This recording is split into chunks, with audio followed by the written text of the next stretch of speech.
and good evening, and welcome to another story time brought to you by ABC Read and ABC Learn, in which we are here to help you develop and nurture that love of reading in every child as well as every adult. Woo! All right. Woo, I am so pumped. Y'all like that singing? I know. Y'all like, all right, just keep reading. No singing. That's cool. That's all right. I like to act silly. Y'all know how I do. Well, I hope that you all are doing great. All right. I hope that you all are doing fabulous wherever you are around the globe and whatever time it is. All right.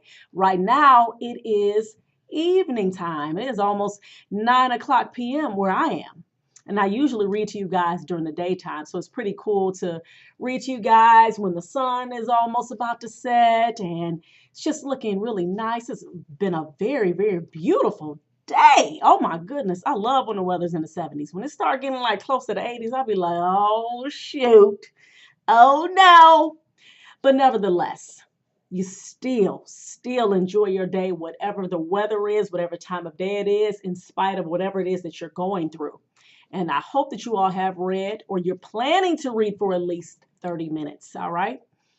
And before we get started, I just wanted to remind you guys about, you already know it's summertime, right? And you have a lot of different libraries who have their summer reading clubs. That remind me, I had to sign my kids up a summer reading club. Oh, okay, sidebar, sorry about that. But yeah, but you have a lot of libraries who have the summer reading clubs, and you have, with our organization, ABC Read, we have a Bye Bye Summer Slide reading event 4 Saturdays in a row. We just had one this past Saturday. It was awesome, okay? Because we are trying to beat that summer slide again, which is, that means that the summer reading loss that occurs, especially with kids who come from the African American and Latino communities, all right, and children who come from low income communities. Why is that? Typically because kids are out of school. They're out of the schools. They're not exposed to a lot of different books. They don't have books at home. They aren't really going to experience a lot of different field trips. All right. You have a lot of kids who are in front of their devices.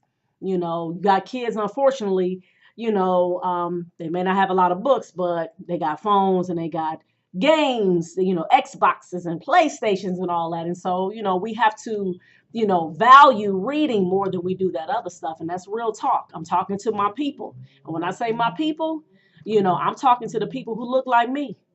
For real, straight up, real talk. And again, like I said, I want everybody to be together when it comes to reading. But in particular, I'm focusing on children from the African diaspora. All right, children in the Black communities. All right, because that's where the reading scores are low. All right, and so in a lot of times when I see kids who care more about an iPhone than they do about, trying to read a book, that's a problem. So we got to change and we got to shift that. And we can do that by making reading fun and exciting. It doesn't always have to be about you have to read so you can prepare for a test. You can read so you can travel. Okay, you haven't been to Africa or China, or South America. There are plenty of books that talk about, or the setting takes place in those different places. All right, and so that's a great way to travel. I haven't been to Africa yet. God willing, I plan on going. But guess what? I can go to Africa. You know how? Because there's a book called I Lost My Tooth in Africa. All right, I can't remember the author. But guess what? That's a way for me to travel to Africa. That's a way for me to learn about African culture. All right. So there are plenty of ways for you to be able to have lots of experiences through reading. And that's what's up, y'all. So now what I'm about to do is we're almost finished with the book Fish in a Tree. Allie Nickerson, main character. For those of you who have been reading along, you know what it is. For those of you newcomers, please go back to chapter 1. This book is awesome, but of course it will be definitely more understood, more enjoyable if you start off with chapter 1 and then chapter 2 and so on and so on. All right. And so right now we're on chapter 36. And Allie Nickerson, she has a reading disability. Okay, and she's suffering a lot of low self-esteem because of it. She's been trying to hide it. All right, been in class, trying to hide the fact that she can't really read. She's in 6th grade. And of course, that is aggravating her. She wants to read. She wants to know how to read like her classmates, and she can't. But she has this awesome teacher, Mr. Daniels. He realizes that she needs help with her reading. And so he has found a way to be able to help her. One of the ways he has been doing that is by introducing her to the game of chess. All right.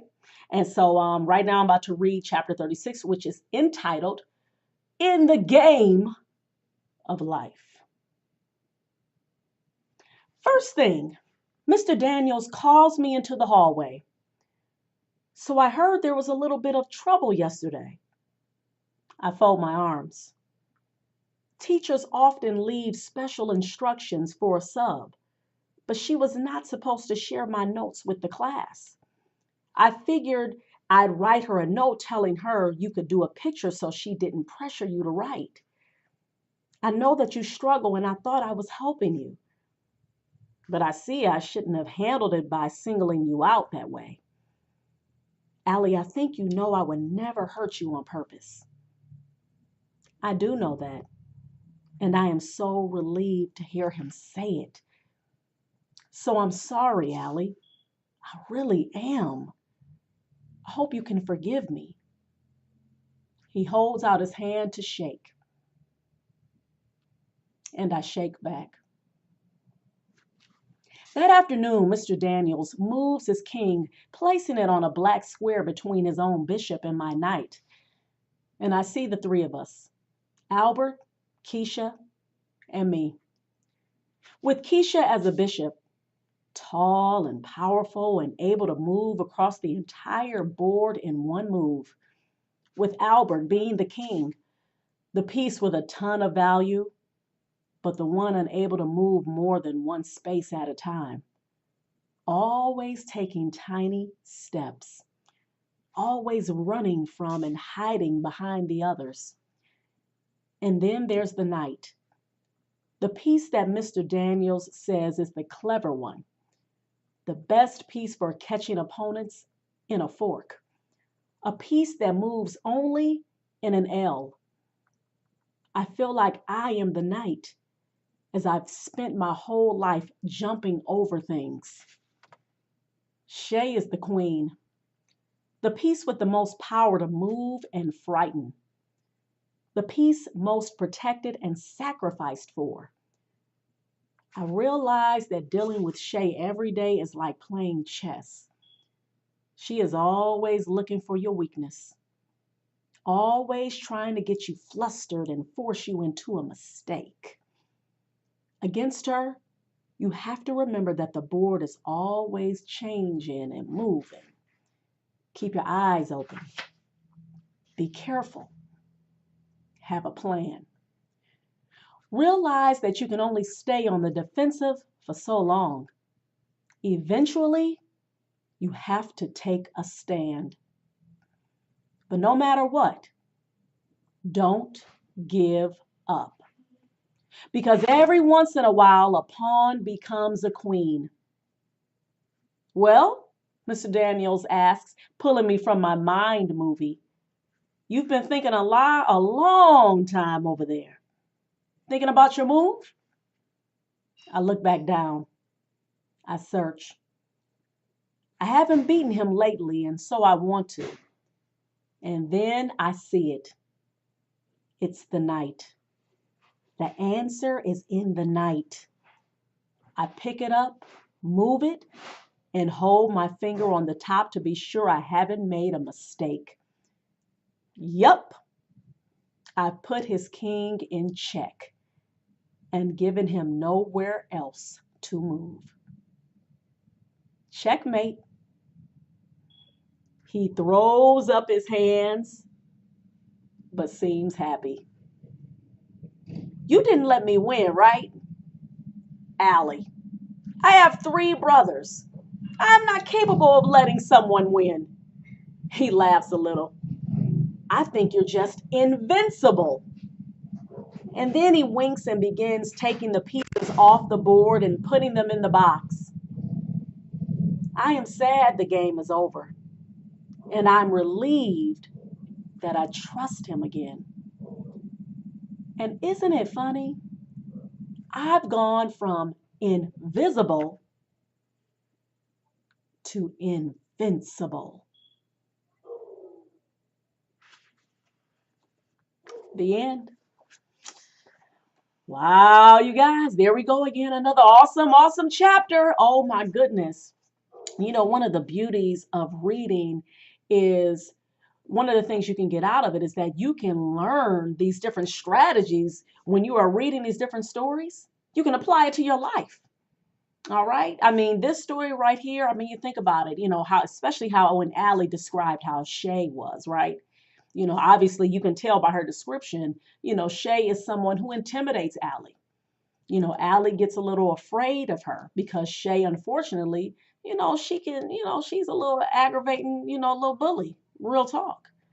You know, she likes to make fun of Allie because she knows that Allie is insecure about the fact that she can't read. You know, so like she said, Shay is one of those type of people who tries to take advantage of someone's weakness. And I'm pretty sure you guys have seen people like that.